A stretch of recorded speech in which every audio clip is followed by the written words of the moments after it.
Well, good afternoon, everybody. David Grau Jr., President of Succession Resource Group, welcoming you all to our session here today titled How to Find a Seller and Get Them to Yes.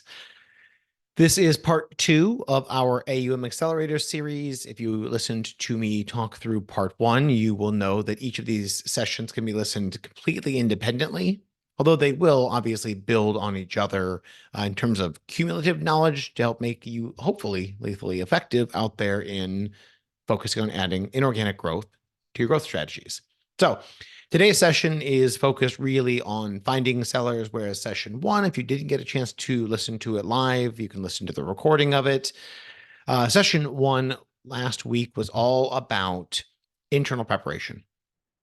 Basically, how can you set yourself up for success? That as we talk about today, when you're out there actively trying to find deals, find opportunities, nurture those opportunities, get someone to say yes. How do you make that as easy on them as possible to say yes to you?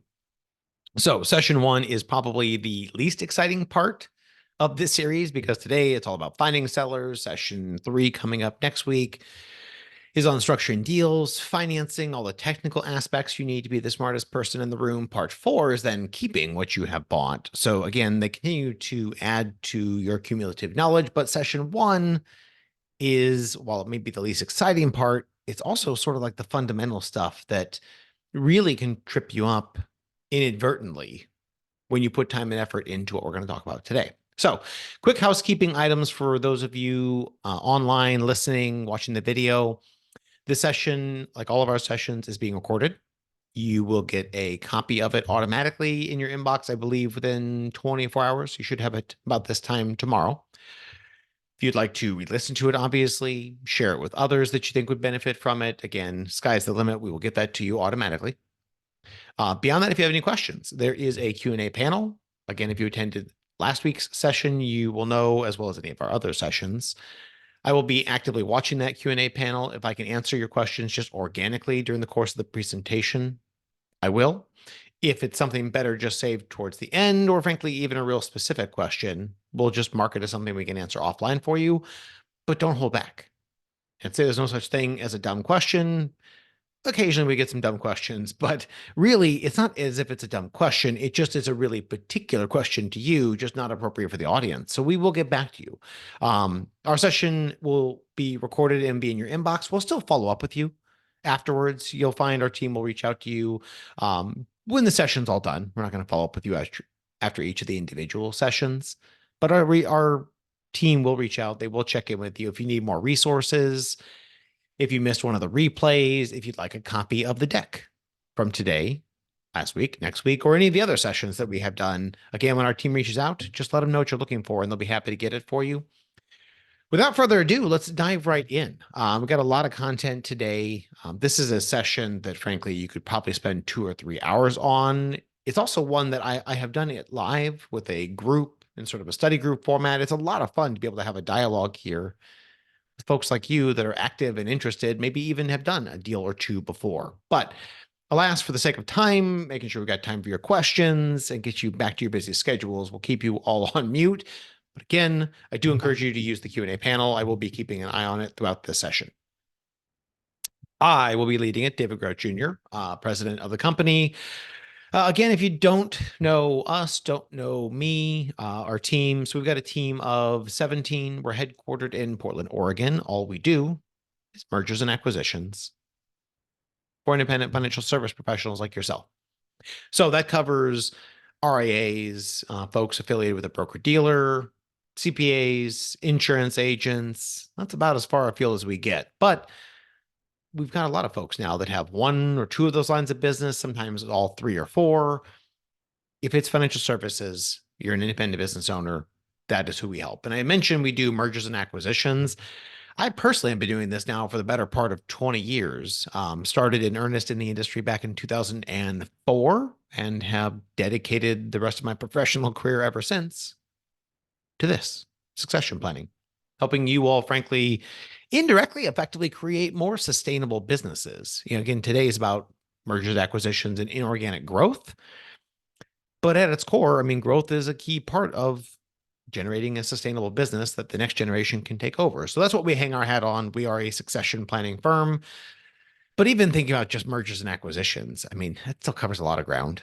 You can see on the right-hand side of the slide here, we do everything from valuations. Probably the thing we do the most of is valuations, because when you think about the next item on the chart here, improving the practice, entity support, mergers, bringing groups of producers together, well, that generally starts with the valuation, so we can figure out the value of each person's equity and then combine everyone together.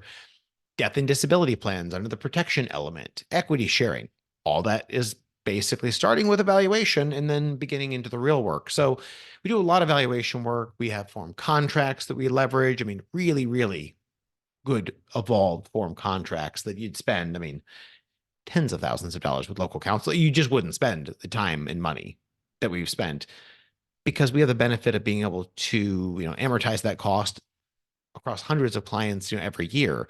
So we can really try to help make sure, if nothing else, you make every decision with full information and get the resources that you need. And by virtue of doing it a lot, we can do it on a flat fee basis. That's the commercial, folks. That is it. Let's get into it. You hopefully now know who is leading the conversation, myself, and what our organization does. Let's start with the competitive landscape. I talked a little bit about this on our last session together. When you really start digging into it, is there a lot of competition for these businesses? I mean, yeah. I mentioned it on the last one, and I'll start our slides off here today. 85-1. That is the average buyer to seller ratio on our MyCompass site. Said another way, a lot of folks will hear this. Again, I mentioned I've done some of these sessions in a live study group format where we can have a dialogue and talk. And a lot of times people will hear 85-1 and think, well, yeah, but there's not 85 like good qualified folks. You're not wrong, but I would also tell you the 85-1, those are folks. So we list practices. I'll get into this, frankly, more later in the presentation, because it is one way you can source deals. We list practices. We have buyers who have signed up as members on our MyCompass platform.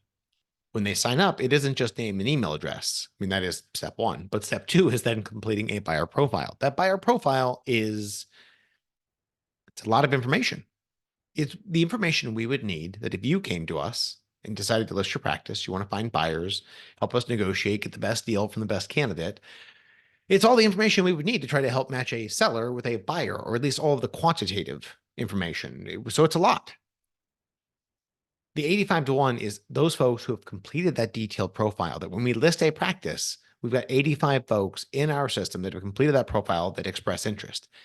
Said another way, if you walked into a room full of 1,000 advisors at a conference and said, hey, I've got 100 million in assets under management, nice, simple, easy, fee-only practice, anybody interested, the level of interest is not going to be 85-1.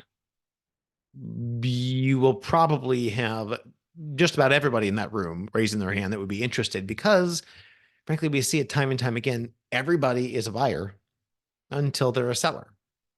So there's a lot of demand. However, when you really start to drill down on it and say, okay, well, if we use our matching algorithm on MyCompass and we get you matched up based on, I mean, even a pretty short list of criteria from the seller, and they'll usually give us a long list, but just using the short list, we're probably pretty quickly down to the next number you'll see here, which is 5-1. 5 good candidates. They can afford it. They have the financial wherewithal. They have the infrastructure. They're a good fit. They're ready to make an offer. Now, sometimes it's a little more. It's not really ever any less. But if we can get you out of the 85-1 to the 5-1, by virtue of the stuff we talked about last session, preparing your practice, making sure you're ready, that already improves your odds. That means you got, 4 other competitors. But the goal isn't to have you be, one of 5 people. The goal is to have you be the one, right? So session today is about jumping the shark. How do we get you past the 5-1? How do we help you just get to the 1-1? Because yes, we list practices. We can help you with that. However, we also can help you just simply broker your deal. So if you find a seller and you need help with evaluation, figuring out the terms and the price and the taxes and doing all the contracts, we do all that work just on a flat fee basis. So while we would love to list, practice from a seller that we've talked to, we probably spend 80% of our time in the deal making category. helping facilitate other people's deals you have found on your own, where we just get paid on a flat fee basis. So what I'd love to do is let us go find practices that are ready to list. At the same time, let's get you out there active finding deals off market, because there are a lot of them. Problem is, they're just not going to wave a white flag and make it easy on you or I. So who's the competition? I tried to be as comprehensive as we could here. I mean, you got everybody from internal successors. They're not always a real viable candidate as far as like your competition, but based on the number of conversations that Allie, Nikki, the rest of our team have with other folks out there in the field, it seems like the overwhelming majority of advisors want to sell internally. Now, whether they spend time building the team, doing the mentoring and the training, I mean, these things take time, years. That is yet to be seen, but a lot of folks like the idea of it. So it's a competitor, if in concept, academically, if nothing else. You've got peers. You've got other folks just like you. That's a fair amount of the competition. I mean, by sheer head count, that's the real competition. You got broker dealers, RIAs, banks. Occasionally, for the right practices, I mean, it's going to take some size before they toss their hat in the ring, but, wouldn't be crazy that even at, 500 million and above, they start getting interested. They can buy the practice for one of their local advisors. They can buy the practice and make it house accounts. They've got options. You got industry aggregators, but you'll notice I bifurcated these next two. Aggregators separated from the private equity backed aggregators. The aggregators are just your peers. They've just done it a whole bunch of times. They've listened to a session like this, or they just figured it out on their own. And they go out and they grow organically. They do great, but they grow inorganically by consistently marketing, consistently networking, and they'll do a deal every year through us and probably one or two off market. So you've got aggregators, then you've got the private equity backed aggregators, i.e. the ones who've done this enough, gotten good at it. They now have somebody else's money to gamble with. So those are our competition, but we'll talk about it more on the next session, session 3, where we talk about the deal structure. In reality, their deals are not great when you compare it to what you would offer for a practice. Now, that said, where private equity backed aggregators shine is in sort of the mega deal space. If you're talking somebody who's got 10, 15, 20 billion AUM and above, I mean, you're not going to buy that. Most of us listening here today are not going to take that firm down. That is just simply too large. It's also too big to get traditional financing. So you've got to lean into private equity. So for larger deals, private equity is a real competitor. Smaller deals, not so much, but they're pretty prolific in their marketing. And so they're, at least in a seller's mind, which is ultimately what matters. Perception is reality. We've heard it before. I will say it again. They're perceived as an option. They probably aren't in reality, but they're perceived as one. And then last but not least is recurring income. And this is probably your biggest competitor legitimately. And by recurring income, I just mean RIP, retired in place. Folks make a good living. They're not in growth mode. They work 1 or 2 days per week. They're purely reactionary to their clients' needs. And they just simply, I don't know any other nicer way to say it, they die at their desk. Not literally, but the book dies at the desk, where they're working less, they're not growing, and the clients are getting older and transferring assets out. The book just slowly atrophies away. That only happens because of the recurring income. Trails, 12B1s, fees, insurance renewals. I wouldn't even put financial planning in this category, because you've got to actually work to generate that income. Here, because folks can just sort of set it and forget it, it happens a lot. And so you'll hear responses, if and when you get to that point in the conversation, why, Jim, you ask a question, I'll pick on you. So Jim, why would I sell you my business for 2 or 3 times my revenue when I could just stay and work for another 2 or 3 years? Now, the counter to that partly is working for 2 or 3 more years means you're going to have to be there. You're going to have the liability and you're going to pay ordinary income. If I buy your business, you don't have liability. You don't have to stay there, and you get long-term capital gains. So really, you're going to have to work probably like 5 or 6 more years to get the same amount as if I bought your business. But the argument is still the same. Well, then I don't do much now. I'll stay for 5 or 6 more years. I will make more money. And the answer is, yeah, maybe. until year 3, big market correction, big regulatory change. And now you're reaching back out to this buyer having to do something reactionary. Not a good position to be in. So let's get to our first question. Jim, since you were kind enough to ask it, so SRG appears to have fewer firms listed today for sale than a year ago. Is this a misperception on my part? No, I think that's probably fair. The challenge with any of the listing sites, ours, FP Transitions, there's not a lot of other ones. I think Advisor Legacy, they're an Ameriprise franchise, but they list some Ameriprise practices with Ameriprise and listening today. That could be an option, but there's not a lot of options out there. But you'll find on all of them, there's not a lot of standing inventory.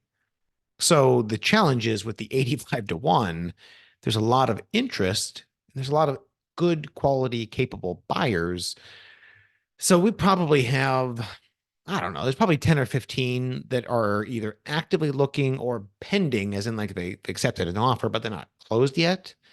But yeah, I mean, you're fair, Jim. I think there's probably right now, like as we sit today, because I looked at it last week, and I want to say it was 2 or 3 right now that have not accepted an offer that are actively soliciting interest from buyers. And we'll have, as soon as those accept an offer, which will happen quickly, we'll have another 2 or 3 right behind them. But it's the challenge with, when you've got as much demand as you have, if you have standing inventory, it's because you don't have serious sellers or there's some hair on the deal, which we don't spend a lot of time pursuing those listings. Therefore, we don't have a lot of them. So, but yeah, fair question. I think the inventory, though, if you look at total volume of deals, Jim, just happening this year, so far year to date, again, I acknowledge we're in February, but if you compare January, February to January, February last year and the year before that, I think this year is going to end up being a stronger year. It's just started off slower, frankly. I'll watch and wait and see what happens with the interest rates. But in general, it's part of why I encourage folks to get out there and get active on finding deals on their own that are off market. Because it's kind of like finding stuff on market with real estate. It's an option, but you're going to pay more for it. There's more competition and it's going to move a lot quicker than if you can find something off market where it's just you and the seller having a conversation. So good first question, though, Jim, demonstrating the ability of the Q&A panel. If anybody else has questions, again, feel free to type those in. We'll make sure we get to them as we progress through the session here today. At the core of it, whether you find the deal, whether we find the deal, you inquire to it, it is all about the fit. It's got to be about the fit. If you have a good fit, a good rapport with that seller, you're likely to have a good, successful deal, a good, successful closing. It's when you don't have a good fit, you push the price, you push the terms, but you get them to say yes. It takes a light breeze to upend that deal. And there's a lot of light breezes in deal making. It could be they have a client that terminates the relationship and you already felt like you were overpaying. It could be a market correction. It could be a regulatory change. An employee could quit. I mean, it doesn't take much because these deals in reality, to Jim's question earlier on the inventory, we probably have practices listed for 4 to 6 weeks. I mean, at most, and then they're accepting offers and moving to the next stage. So they are generally pretty picky about finding their buyer. But while the fit is important, price and terms are right up there. So fit is my overarching comment on this slide, but you'll notice when you talk about the 5 C's, this is some content that I've done with John Turner, a good friend from Live Oak Bank. He's talked about the 5 C's forever, and I love it because it's a good succinct way to sort of capture when we say fit, what do we really mean? Like what gets you from the 85 to 1 to the 5 to 1 to the 1? It is what you see on the slide. It's the character. Now, again, we can't do much about your character. Your character is your character. But understanding your character, your limits, what you want out of the business, what you're willing to give to the business, i.e., again, alignment with the seller. The culture in your organization, how formal, informal, how do you manage money? I mean, there's a lot of different things that go into these that we're trying to establish. How do you compare to a practice that you're looking to acquire? And the culture it's a key component to make sure you understand that you're conveying it properly. Capability, you generally get this one. Capacity is one we talked a lot about it actually on the last session. Do you have the ability to onboard, let's say it's 162 households? That's how many households you're acquiring. Do you even have the capacity in the staff to do that in the next 90 days? Because that's the goal. If you're going to buy somebody's business and pay $1 million, 2 million, 10 million, I don't care what the number is. Can you onboard those clients as quickly as you need to? That's talk about pressure testing your systems. And the last one is capital. Either whether you got capital yourself personally, home equity lines of credit can help get some smaller deals done. Bank financing, if you're affiliated with a broker dealer, do they provide any kind of financing? If they do, know what the covenants are, because there are always covenants. So if we know our 5 Cs, we're kind of keeping track of these things, you're going to have a much better batting average. And then you can get right into leveraging it, which is all about the actual sourcing plan, the real focus of our session today. How do we help the rubber meet the road? How do we find deals? So, simple short answer here is what you can read on this slide. I mean, we got to have an active marketing plan, an active sourcing plan. And I'll talk more about what I mean when I say a sourcing plan. We've got to commit time. And you can see I put, weekly, monthly, you pick, but we've got to actually put time on the calendar. I don't mean figuratively. I mean legitimately. Go put time on your Outlook calendar. Don't outsource. I've had folks that have come back and said, oh, actually, we were pursuing this and we still are, but I've got a search firm now. I can tell you how you make a small fortune with search firms. Start with a large one. Over time, you will have a small fortune because search firms don't work to find practices to buy. Sellers want to talk to a peer. They want to talk to somebody like us. They're not going to talk to a recruiter. Almost nobody wants to talk to a recruiter unless they have a serious issue with the current broker dealer or custodian and you just happen to be there at the right place at the right time. Don't outsource. It is not an effective strategy. You are so much better either A, saving your money, or B, reallocating those dollars to your focused marketing campaigns. This is an owner activity. Maybe if you get large enough and you've got $100,000 a year to burn on search firms, you could make this strategy work, because obviously recruiting works. Like hiring a search firm does work. But it works at the large national broker dealer custodian level where they legitimately are spending hundreds of thousands of dollars a year on paid retainers to have these firms go search. To spend a couple $1,000s a month to do it, you're wasting your time and money, which is painful to see and watch. And then just make it a priority. I promise I will say it more than once during the session, but I'll start by saying it here on our 7th slide of 34. So make it a priority. When I say that, I mean, view this as an investment. You may end up finding that you spend a year or two on this, and the first deal you find is a small book, 25 million AUM. Like, it's not going to move the needle. But 25 million AUM generates, 200,000 in revenue, fees per year. It'll pay for itself, and you spend a little bit of time for 2 years and you keep that cycle up and you stay consistent with it. Yeah, the first one you might find, it may not even be a good fit, frankly. It might be a bad fit. It might be small. It might not be, though. The point is to remain consistent with this stuff. And if you are, like all marketing, it will yield results. It just takes time, especially in an industry with recurring income. We need a reason. They need a reason to engage in this. So you got to be consistent and be at the right place at the right time. And if you are consistent with it, you've got a better chance of that happening. So the starting place is to create your list. We have to have a list. Imagine trying to go start any other business. And that is exactly what we're doing here. You're trying to start a business that sources deals, inorganic growth. If you're going to go try and grow inorganically, how in the world would you do that without at least having a list of all my potential prospects? Well, you could go tap into your natural market, which, I've got some content here on, and we'll talk about it.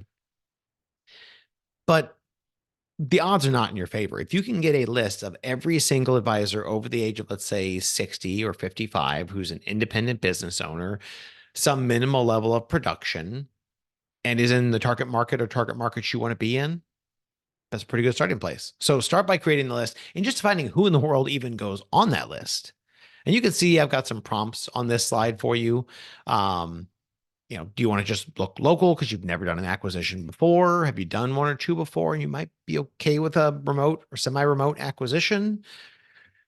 BD versus RIA. Wirehouse advisors can actually be a halfway decent option if you want to get a little bit more creative. So there are lots of different ways to start creating and refining that list and figuring out just initially, what are our filters? If I could get my hands on a list of every financial advisor in our industry, which you can get, by the way, how would I filter and sort that list? Let's start there. Also, starting to redefine what a seller is in our mind, because in general what a seller is. It's somebody who wants to retire from the business. And in this case, they want to have their clients taken care of. They want to sell them. That's a seller, right? Yeah, kind of. Maybe, hopefully. But as you look at our historical versus the current definition, it's gotten a little harder to pin that definition down. Historical, yeah, they want to retire. When they're ready to retire, you'll buy their business, 6 to 12-month transition, they exit, drop licenses, and we're good to go.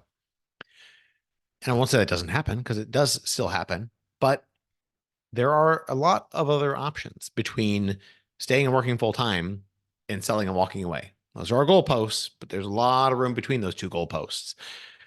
So if you back up and squint your eyes, there's really kind of four main categories, which is what I listed here. You got those that are, frankly, they're already retired. There's a lot of those. They already take Fridays off and Mondays off, and they're half days on Tuesdays. They're there full time, mostly Wednesdays, sometimes Thursday. There's probably a quarter of our industry that would fit this category. Seriously. You got those at sort of imminent retirement. Like if you got them at the right moment, they're ready. Like they may not be listed with us. They may not be actively soliciting or talking to buyers, but they know it's time. You got those that are near retirement. It's in like the next 2 to 3 years, could be 4, probably not one, but it's definitely not more than 5. That is probably another quarter of our industry. And then you got the proactive planners, those that it's another 4 or 5 years out, or maybe a little bit longer, but it's not 10 years. It's not probably even 7, but it's not tomorrow. And so they're trying to be proactive. There are different ways to structure a deal that will resonate with each of these folks. I'll touch on a little bit today, certainly in more detail, more depth next week when we do session 3. I'm putting the deal together. Captive advisors, W-2 folks, whether they're at a broker protocol firm or not, these captive advisors can be a worthwhile option. It's a little more work, but there's also less competition for them. So it could be worth looking at. And you can see my last note here. Flexibility will drive success. If you look at my list of sellers and say, those that are already retired, like, I'm probably not interested in them because the book's probably already atrophied partway. Proactive planners, 5 to 7 years out. I don't want to keep somebody around that long. I don't want to merge. We're really just looking for number 2. I just want the person who's ready to retire. Well, you better be really active with your marketing, and you better have a really broad net, as in like not geographically limited at all. And you'll probably have some at-bats. Even as early as this year. Problem for a lot of our buyers that we talk to and that I meet at conferences is they want number 2. They want somebody who's about ready to retire. They would like them to be within 20 or 30 miles of their current office location. And they don't want to take on any staff, maybe 1 or 2 if, it was the right staff and they weren't overpaid. They basically create this profile that doesn't exist. So be flexible. If you can be flexible, keep an open mind, have some different deal structures in your back pocket that could work for any one of these 4 categories, because you're going to run into all 4. Statistically, there's a lot of people that fit into each of these. And then we need the actual sourcing plan. So if you're flexible plus the good sourcing plan, you'll have some at-bats. Probably within the first year. How do we actually source? Well, I grouped it into 2 categories. One, the easy one, the networking, the stuff you probably already kind of do directly or indirectly. And that is talking to home office contacts, wholesale, talking to everybody. Make sure anybody you talk to knows that you're interested in inorganic growth. You have prepared your practice. Your team is ready. You've got the financing in place. You are the path of least resistance. Anybody you talk to, and wholesalers are a good one to talk to because, as it turns out, they talk to a lot of advisors. If, let's say, you're talking to your favorite wholesaler, you love their product, you move a lot of it, which is why you have a lot of conversations with him or her, and they happen to know another advisor like you, just happens to be 70 years old, also a big fan of their product and solution set. Well, of course, they want to hook you two up because they want to keep the assets on the platform and they want those assets to keep growing. So they can be a really good resource. And you got trade groups, NAPFA, FPA, NAPFA. There's a handful of them. There's not a ton, but again, you can get active out there. At the same time you're doing the networking, we're starting to think about some actual legitimate marketing, like outbound marketing. The marketing 101, you can do events in your local market, direct mail, social media posts. I'll give you some more specific examples of these here soon. But the point is, you can be proactive with your outbound marketing. You can be proactive with your networking. And if you do both of these things at the same time and you're consistent with it every month, again, this is the recipe for success of our serial buyers, folks who buy a practice every single year. Not because they found a practice and they pounded a square block in a round hole, because they were kind of picky of the 4 or 5 practices they were talking to because they can't take down 4 or 5 practices, nor do they want to. And they picked the one that was the perfect fit. That's a nice position to get to. To do that, though, we got to have our strategy. So we got to define who a seller is. We talked about that one a little bit. We got to define the geography. We talked about that one as well, but I'll go into more detail. Define the affiliation, as in those 2 goalposts I talked about: staying, working full time, dropping licenses, and retiring, and what's in between. So define how they affiliate, how do they work with you, or do they? And then get your tool set ready. Get active, get out into the market. So the geography, the easier of these categories is, where do we look? I say easier for me to describe, harder for you to execute on. Where do we look? Well, obviously local or maybe not local. Do you operate it remotely? Are you willing to buy a practice that's 4 or 5 states away and travel there twice per year, maybe 3 times per year early on? You can probably scale that back and do some remote servicing, but it depends on the size and makeup of the practice. Point being, the broader you can expand your search criteria and the more flexible we can be on what we define as a seller, again, the more at-bats you are likely to get. But if you've never done acquisition before, we're headquartered in Portland, Oregon. You probably don't want to make your first acquisition a remote acquisition in like Clearwater, Florida or something.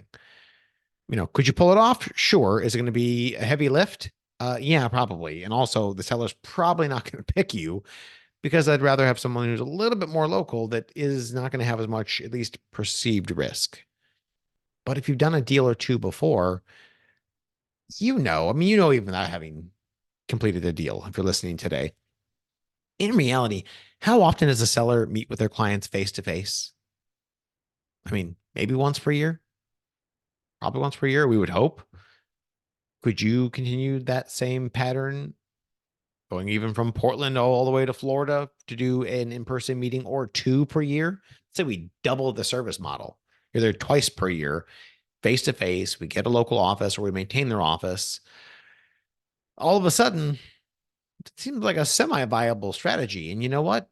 After the pandemic, a lot of these older advisors actually started to use, Zoom, Teams, or Join.me, one of these remote meeting platforms with their clients. They were skeptical, but the clients actually turned out to be on board with it. Between being there 2 or 3 times per year face to face, worst places to go, Florida, in my example, plus remote service, retention rates are surprisingly high. So, and yeah, the question that just came in, why not target a location where you actually want to move? Spot on. But even let's say you end up in Florida in this case, and you find a practice that comes up, perfect fit. It's in Connecticut. You don't want to be in Connecticut. Great place. But like this time of year, I'd rather be in Florida. So even if you're in Florida and you can make that move, that is a really good acquisition opportunity. And that messaging would resonate with a seller. If you said, actually, I want to move there. We've actually seen a lot of success with people building their farm teams of talent internally. And as they find deals, let's say you relocate to Florida, you get that deal done. Next perfect deal comes up, but it's in Connecticut. You've got somebody on the team, up and coming 40 something CFP. They want to be a partner. We give them the opportunity to relocate to Connecticut to run our Connecticut office. Not forever, but for a few years, get things stabilized. So there's lots of different ways that you can start to really expand that pool. The next one on that list was defining the affiliation. How do we plug the seller in? Well, first example I will give you is, let's say the seller's got an RIA. Well, what exactly do we do with that RIA? If you are operating this business, you probably don't need the seller's RIA. If you are under a BD using the corporate RIA, you probably don't need or want it. Now, you might, in terms of, maybe that was already on your radar. Stars just happen to line up perfectly. This is a 2-for-1. But in most cases, you're either an existing RIA and you definitely don't need another one, or you're under a corporate RIA because you don't want to deal with the compliance and therefore you don't want the seller's RIA, or you're with a BD that won't even let you operate a hybrid. You got to be duly registered. So you want to make sure you start thinking about these things in advance, because when the seller asks or assumes, you want to be ready to pivot that conversation as and when you need to. There are some instances where buying the RIA can make a ton of sense. Even if you have your own RIA, it could still make sense. Now, do you need 2 RIAs? Not a chance. But is it worth doing in the short term? It might be. If you can buy that RIA and we don't have to repaper all the clients, we just notify them through negative consent about the change of control happening, and then we're excited about it. We're expanding the firm, partnering with this other organization. It can be a really easy way to transition pretty big book pretty quickly. And then you can work to get new IA agreements with those clients later. So I digress. Ongoing relationship. Is that seller going to sell the practice, transition the clients, buy a Harley, grow the ponytail, and take off across the country with the spouse? Or do they not really know what they're going to do? Maybe they just want a corner office to come into part-time. We need to know these things. That way we can be ready. You can see here below the solution that checks the box for them. But if you don't know what they're looking for post-transition, it's really hard to present them with a deal structure that's going to resonate. You might get lucky, but the odds are not in your favor. So this is the portion here on the Be Ready with a Solution that meets their needs, the partial books, mergers that we're going to get into in more detail in earnest next week. But point being, it's not a one-size-fits-all approach here. If they want to sell the book, they retire, they got health issues, or they just can't wait to not deal with CE anymore, the markets, well, great. Then we'll buy your business, transition over 6 to 12 months, and you can retire. If you're not really sure what you want to do, or frankly, you are sure, you love being part of the investment committee, but you don't like servicing clients, you don't like prospecting, great. We'll bring you on part-time. We'll do sort of a merger acquisition where to the clients, looks like a merger. To us, it was an acquisition. But you don't lose any clients in that process because it just seems like the firm got bigger. There are a lot of options. I say a lot. I mean, it's a pretty short menu here, but the point is being able to diagnose which of these is going to resonate with the person you're talking to. The last one on that list was develop and assemble your tools. So here it is. I'll put it in sort of the marketing category of the deliverables, a pitch deck. Actually putting together a summary about you, your firm, the ways that you can affiliate folks that we just talked about on this last slide here would be a good jumping off point. The contingency plan all the way through a buyout. Talk about the ways in that deck that you could work with folks. Put together the pitch deck. If you've ever acquired a practice before, big, small, doesn't matter. If it's small, just leave the actual size out. Write up a case study, a success story that you can share with folks when you are having these conversations. Gets to a point where you say, you know what, I did my first deal, 2 or 3 years ago, went really, really well. We actually sat down and like committed it to paper because we were really excited about it. Could I share that story with you? Of course, the seller's going to say, sure, whether he or she reads it or not. It's a bit of an aside. You have it prepared, you share it, you use it for social media. You can see the list here. There are a lot of different ways that we can be active consistently in the market. Back to marketing. We're active with our marketing, we're consistent with it. It will yield results.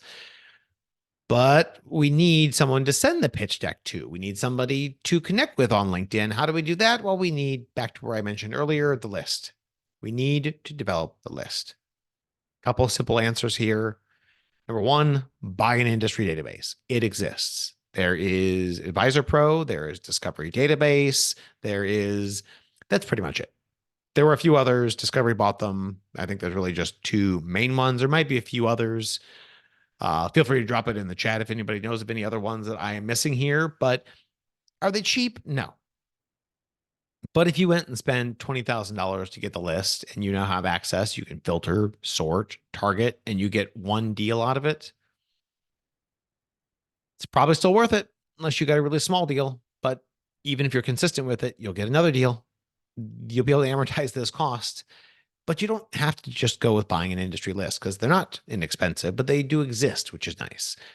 Next one would be check with the recruiting team. If you're with a broker dealer, custodian, they probably have, they for sure have one, if not both of those lists I just mentioned. See if they can go through, and they can't give you access to the list, but they could probably go through and pull a list for you. Back to my earlier comment about defining, what criteria you'd be looking for: size, location, age, independent versus captive. You give them that list, they could probably go pull that list for you and send you over a list of names within a 50-mile radius of your zip code. If you have a list of every single advisor who meets your criteria, if you have those 200 people, that's helpful. If you don't want to do that or you can't get access to it, third option here, create a list from LinkedIn. Now you look at that and think, well, I'll go on LinkedIn all the time. I was on there today. There's nowhere on there to generate a list. There actually is. It's called LinkedIn Sales Navigator. It costs a little bit extra per month, but now all of a sudden you can filter, you can sort, you can pull lists from your connections, you can pull lists outside of your connections. Really helpful tool and not that expensive. And the last but not least one is create a list. I say from Google. I don't care what search engine you use, but create a list using a search engine.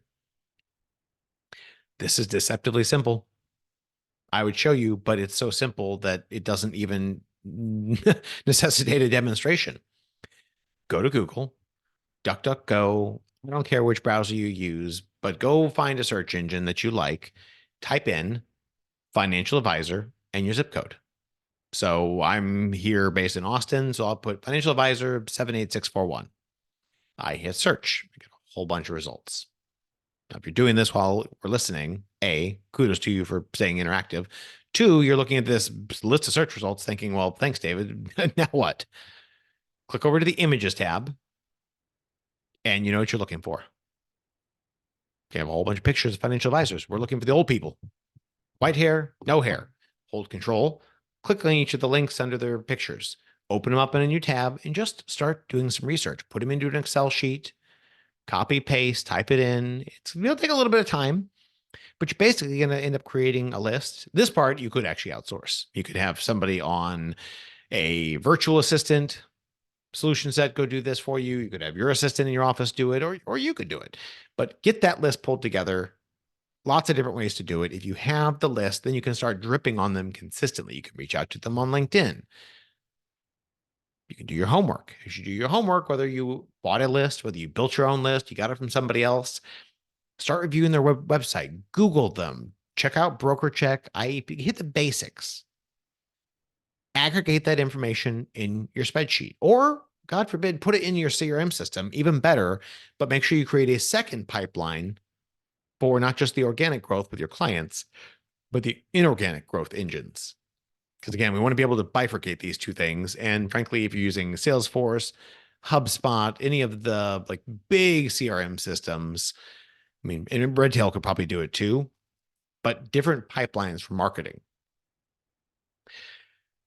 Finding the actual sellers, again, I told you about some of these already, as in the listing sites. It is a good place to start, but don't stop there. And I tell you that, being the head of a firm who has listings. But I would tell you, while we will list probably 20 practices, at least every year, we'll legitimately do another 100 and something every year, off-market deals between peers who met probably using strategies like we've talked about here today, where we just help facilitate. There's a lot of deals happening out there that you don't really ever even see. I want to make sure that those deals happening in your backyard, you're privy to. So listing sites are a good place to start, but don't stop there. Online forums, if you're not in any of the LinkedIn user groups, there's a user group that I'm part of, the Financial Advisor Success Syndicate. You can look that up. That's a great resource, good place to meet people. The point is, be out there. The folks who are getting these deals done every single year just simply have more hooks in the water than everybody else. That's all it takes. And then if you are mildly gregarious, you are consistent with your marketing, you've got deal structures generally mapped out that you could present, even in spite of yourself, you're probably going to be successful. If you are intentional about this, you will definitely be successful. So I put recruiters on here. Again, if you're affiliated with a broker dealer, task them with finding folks who meet your criteria that you're interested in. Put them to work. I mean, they're out there trying to find folks who are willing to have conversations. Knowing that you are ready, you are willing is a good way to give them another arrow in their quiver. That when they're talking to an advisor about coming and joining, fill in the blank broker dealer that you're affiliated with, and the advisor says, I'm really thinking about getting out of the business here in a couple of years. I don't want to change broker dealers. That recruiter can say, you know what? Why don't we put that conversation on pause? Let me just make an introduction. We have one of our advisors who was just telling me how interested they were in finding somebody just like you to partner up with, because they've got the capacity. They're looking to grow. Let me just get you guys connected. And if it works out, great. If not, we see that stuff happen all the time. But very few people are tapping into their firm's recruiters and making sure that they're helping recruit for them. That's a win for everybody. LinkedIn, the FPA study groups we've talked about, the natural market is another one. Just getting out there and talking to your peers. If you have a home office, BD custodian, relationship managers, talk to them, ask them, make sure that they know you are serious about this. Make sure that they can sell you effectively. COI is another good resource. Point being, there's a lot of different angles here. If we can be leveraging some or all of these at the same time, again, recipe for success. Let's get to Jim's question here. So Jim Palermo had a good question. Do you recommend strategies to announce your successful acquisition so prospective sellers learn you're a buyer and reach out to you? Hell yes, with an emphatic yes. I mean, that is such a easy strategy, Jim. You're spot on. We had actually, we had a buyer a couple of years ago that we had worked with, that very nice guy. Maybe not the brightest bulb in the box, as in I wouldn't give him my money to manage. However, apparently a secret marketing savant, because to your point, Jim, he did exactly what you described. He completely inadvertently, he got this deal done with the seller. Seller was, I mean, guy had to have been at least 70, still good health, but I mean, he was definitely not working full time. When these two gentlemen got the deal done, they were both excited. Their teams were excited. They got together, took a quick selfie. Again, keep in mind, you're talking about like a 55, 56-year-old buyer, 70-year-old seller, and their respective staffs. Like there was no millennials in the group. So it wasn't the best selfie you've ever seen, but took the selfie, posted it on LinkedIn, not because he was trying to find deals, but he was just really excited. And so was Ernest, the seller. And sure enough, who is Ernest friends with? Well, he's a 70-year-old advisor getting out of the business, other 70-year-old advisors, plus or minus. And so one of them inadvertently, like 6 months later, ended up reaching out to the buyer and said, hey, by the way, I saw that picture on LinkedIn. Looks like things are going really well. Of course, the buyer said, yes, like fantastic. I don't know if it was or wasn't. And ended up getting his next deal by virtue of exactly what you talked about, Jim. And that wasn't even intentional. So if you are intentional about putting out a press release, even if you don't, pay the $1,000 to put it out through the news wires, put the press release out there, put it out on your site, let the SEO, the search engines, index that, put it on LinkedIn, put the picture out there. Those are just easy ways, especially for somebody who's already been successful, to use your last deal to get your next deal. So yeah, I love that question. So yes. Mike asked a question. So any thoughts on Succession Link?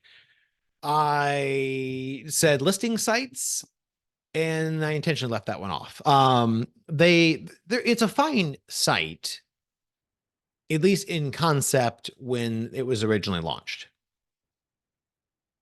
However, having been on there and knowing lots of folks who have paid the trial membership fee only to have it automatically renewed, it doesn't seem like I have talked to one buyer who did find a deal there. But it seems like it's mostly just a listing site that you pay a membership fee to. I would love that it actually had listings, because the idea with Succession Link was that they would have all sorts of listings. You could list if you were looking for additional office space, a contingency partner, a merger partner.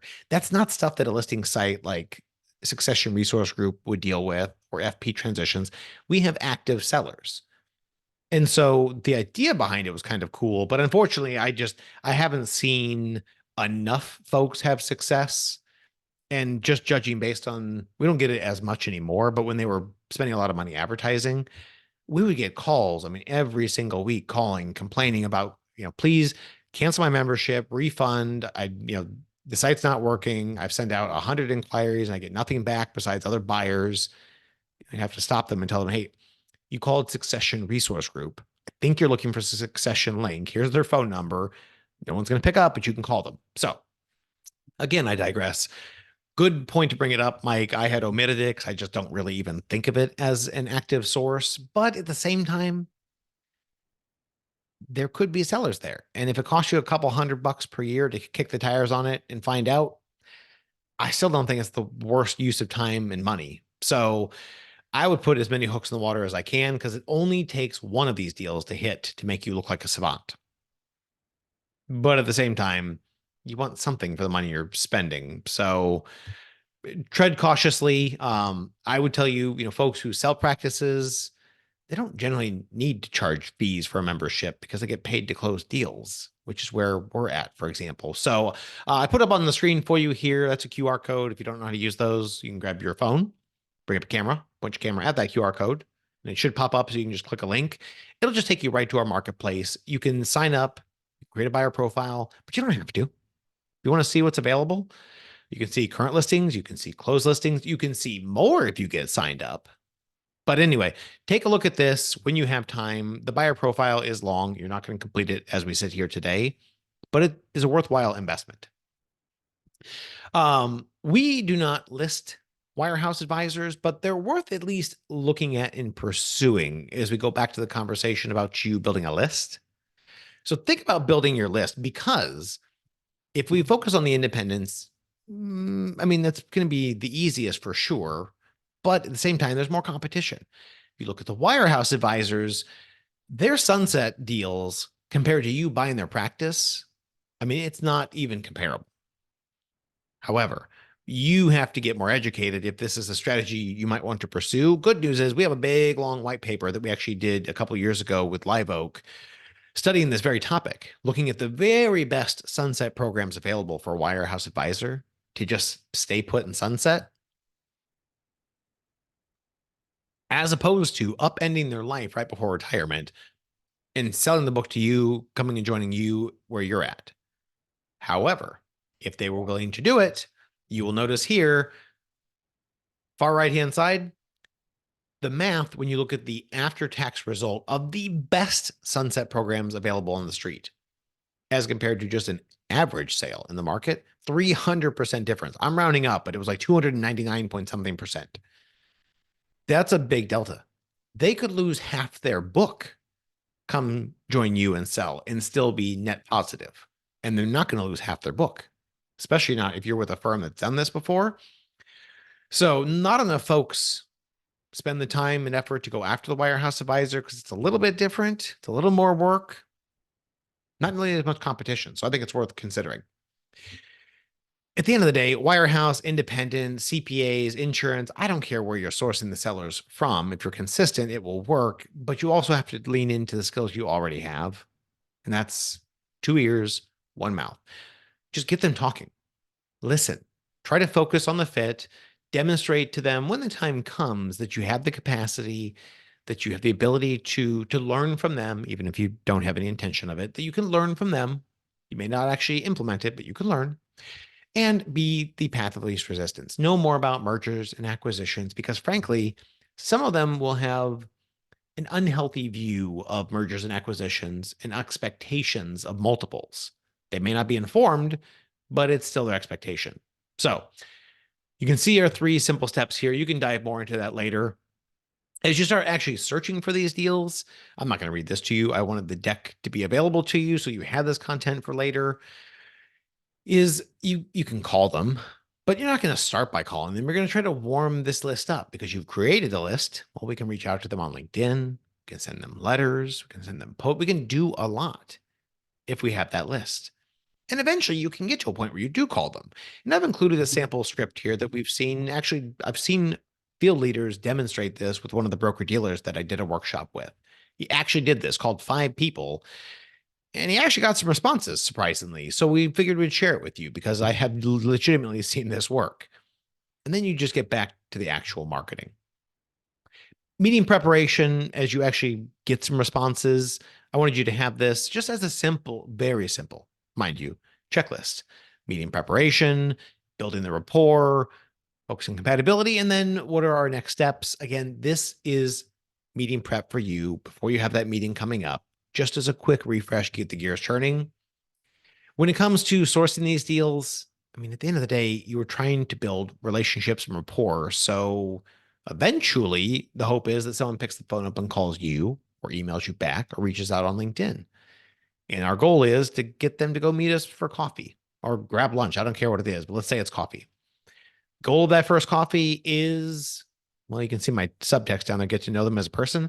The goal of the first coffee is to have a second coffee. The goal of the second coffee is to have a third coffee, eventually get to a point where you've built enough rapport that you can actually start talking seriously about, what the future looks like for them. If they were ever going to sell, what are they looking for in a successor? What does post-sale life look like for them? You can really start to have a more meaningful conversation, but you're not having that, coffee number 1 or 2. So this is a very common sequence that we've seen be successful.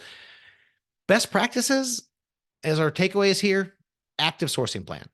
Write it down, commit to it, dedicate time every single month. And I say legitimately, I'll start with once a month.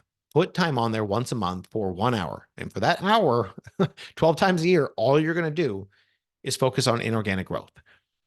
Don't outsource. We already talked about that one. Make it a priority. If you can focus more time than 1 hour per month, you will get back out what you put in. Use your existing skills. Again, you're already great at building relationships, listening, understanding pain points, and finding solutions with your clients or prospects, soon to be clients. It's the same skill set here, just a slightly different angle. And then remember, it's an investment. If you spend a year or 2 with that 1 hour every single month and you've yet to get anything, don't stop. Keep going. Industry demographics, they're not pretty.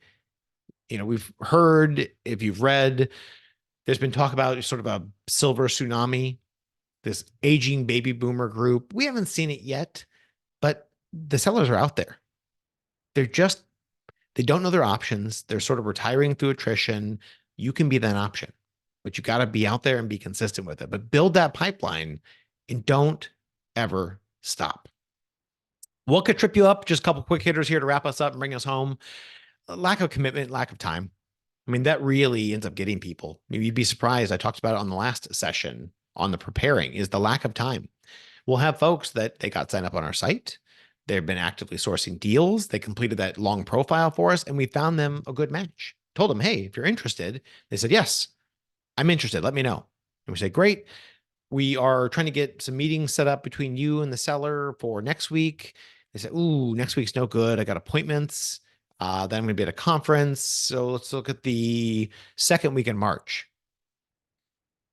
We just told you we have somebody who's a perfect fit for you, and you're expecting us to go tell them that, hey, we have 4 other candidates for you to actually meet with next week. They're really excited. They moved the stuff around on their calendars. And we have 1 other one, but that's 2 weeks later. You're out. So make the time, make the commitment. You will get results. It will take time, but they're out there. Understand the seller priorities. We talked about that already. And just be ready for the objections from the sellers. They want to hire multiple. They want all cash. They don't want to change broker dealers. They're worried about losing clients. On and on. The more you do this, the better you're going to get at diffusing these, pivoting the conversations, but just be ready. Start having conversations and doing your homework, and you can maybe head a few of these off at the pass. So in summary, I mean, it's actually relatively simple at a high level here initially. Number one, just prepare. Just be an attractive buyer to the seller. Build something that they would want to sell to. That will make your life so much easier. Build those lists. Develop your strategies and tools. We talked about that one. Decide on your sources and develop your list. I cannot encourage you enough there. Even if you do nothing else, sign up on all the listing sites. I mean, even, Mike, the one you asked about on Succession Link, sign up on all of them. Just make sure you keep a few easy hooks out there. And then if we can do some proactive work on top of it, even better. But number 5, just never stop. This is kind of like hiring. You don't hire when you need somebody. I mean, you do, but you should always be keeping feelers out there. Always have a career page. Always be hiring. When you find the right candidate, when you find the right opportunity here, we don't stop. This isn't like the real estate agent that gets a listing and then we focus on getting that listing sold. Then we sell it and we got to figure out, well, shoot, where do we get the next listing from? We're active on the marketing and sourcing the entire time. We find a deal, great. We're still active with our sourcing strategy because the next one might not come for another 36 months. We've got to remain consistent with these things. Again, easy softball is getting out there and getting active on the listing sites, ours certainly being one of them, but it is by no means the only one. So that's the QR code. Again, the deck will be available to you when our team calls if you want a copy of it. If you need the financing, again, we'll talk a little bit more about this one next time. We've got our lending-well.com site. It just gets you matched up with listings or with sellers. When you need financing, this has got the major industry lenders, all their key loan features. It just makes it a little faster for you than picking up and calling all of them to try to sort this stuff out. Last but not least is the part 3. More importantly, the deal, how to create a win-win. This is all about deal structuring, financing, taxes. Again, we want to make you lethally effective out there in the market. So that's coming up on the 27th. You'll see that information also in the chat window. You see it popped up there with a little red symbol next to it. We're putting the information in there for you. The 4th part, keeping what you bought, transition planning success, is coming up the week after on the 5th. So again, all these sessions are recorded, but we hope you can join us live so we can answer your questions. We did have one more from Jeffrey. So does SRG do complete turnkey marketing based on all the things that you are going over? Sort of. So yes, we are actively working to find listings all the time, but I would tell you, if we do all the things that we're talking about here today, and we do them, I mean, ad nauseum, more than you'd ever want to do or invest in, because it's what we do full time, is have, marketing and sales teams doing this stuff. However, if we, let's say, identified 100 hypothetical folks who fit the succession or selling demographic, there is going to statistically be at least half of them that they don't want to have a conversation with someone like us yet. Talking to us is kind of like going to the doctor. By the time you've gone to the doctor, you now officially admit you have a problem. So talking with us, it's a very serious and real step to have a conversation with us. And again, there is a group of folks out of that 100 that they won't talk to you. They want to talk to somebody who's neutral like us. But there's another, at least half of that group, that would frankly find it safer to have a conversation with a peer about this. So yes, to answer your question, Jeff, we definitely do pursue these practices. We're actively looking to list practices to bring them to you. Put a softball on the tee and you can hit it out of the park. My recommendation is to also be doing that same thing, because there are folks who will pick your phone call up that will not pick ours up, and vice versa. If we're collectively putting in the time and effort, we can not only grow the pie bigger by just raising awareness, but also help you and us collectively get more deals, which I think is a win-win. So as I mentioned earlier, for those of you that could stay on, I know we're 5 minutes over and you probably have busy schedules to get back to. Our team's going to reach out. Again, they won't do it after the session today. We'll wait till the 4th part, but they will reach out. So if you wanted the copy of the deck, you want supporting resources on anything we've talked about, our team will help. They will be in touch. With that, thank you all so much for carving out time on your busy Tuesday afternoon. Happy 2024. Good hunting. Look forward to working with you soon.